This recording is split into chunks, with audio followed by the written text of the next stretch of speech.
wameanza kutupiga risasi. Sisi wametupiga risasi. Sisi wametupiga risasi. Ahmed kama hako uhai watoe. Ahmed kama wameua watoe. Mimi ni Abdi Hassan, mimi ni ndugu ya Ahmed. Vile mnanijua last video tulikuwa na yeye. Sisi tumepoteza Ahmed, saizi ni wiki mbili. Leo tumejitoa tu ile ambayo tutafute haki ya Ahmed.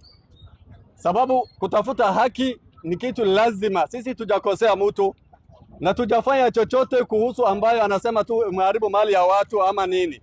Sisi tulikuwa tunafanya maandamano ya amani. Peaceful. Sasa sisi tunamia peaceful demonstration. Tumeanzia kutembea kutoka stadium.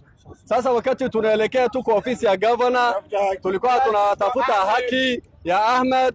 Tumefika hapa mbele ya polisi, tuko kwa Busia Kisumu highway. Sisi wametupiga tear gas. Sisi tujakosea mtu. Sisi tunataka haki ya Ahmed. Haki ya Ahmed ipatikane.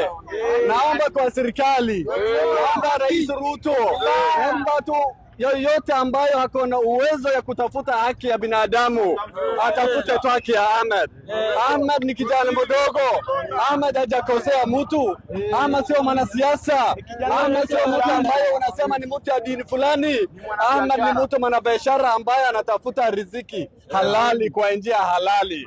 So Ahmed wamepoteza hizi ni wiki mbili. Tunaomba haki. Ahmed hajaonekana.